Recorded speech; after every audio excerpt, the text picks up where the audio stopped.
Zone rosse, ingressi contingentati e aumento delle forze dell'ordine e dei mezzi pubblici. Già la mattina dell'ultimo giorno dell'anno, anche Piazza San Marco mostra parecchi segnali del fatto che oltre che una grande festa, Capodanno rappresenti un enorme impegno di gestione dell'ordine pubblico. In questi casi a Venezia arrivano oltre 100.000 persone. La maggior parte a mezzanotte sarà qui per vedere i fuochi d'artificio sulla laguna.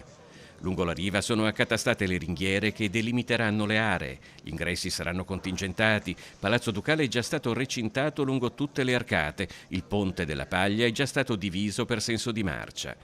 Il Capodanno 2024 segnerà peraltro l'introduzione delle cosiddette zone rosse, un provvedimento del Ministero dell'Interno che incarica le prefetture delle grandi città di istituire specifiche aree i cui accessi saranno sotto stretto controllo per respingere chi è ritenuto pericoloso o con precedenti per reati contro la persona o il patrimonio.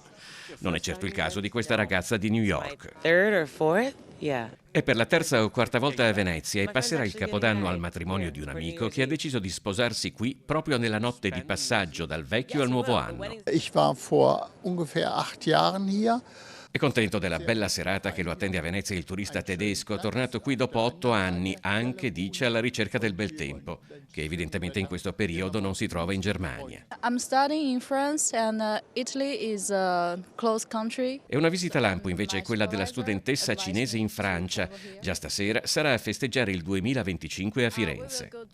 Il suo è comunque un caso isolato. Gli alberghi di Venezia segnano buoni dati di occupazione delle stanze. Siamo molto vicini a non a tutto esaurito, ma siamo già a un 80-85% e contiamo di andare verso il 90% entro la serata. Il turista che arriva a Venezia per Capodanno è diverso dal turista che la frequenta nel resto dell'anno. E vuole vedere una città diversa, sicuramente meno affollata di quella che c'è nel periodo estivo, e vuole vivere gli eventi della città, perché non viene solo per dormire o stare in Piazza San Marco in questo momento dove siamo noi, che è bellissima, ma va per fare il cenone, per andare a vivere gli eventi all'interno dei palazzi. Nonostante i grandi numeri, a Venezia si sta affermando un turismo alto. Il 63% dei posti letto è in alberghi dalle 4 stelle in su.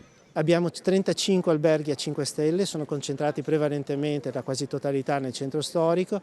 Poche città possono avere un'offerta di questo tipo e se pensiamo che nel giro di 15 anni siamo passati da 9 a 35 e con una prospettiva nel giro di altri 3 anni dove dovremo sicuramente superare le 40 unità.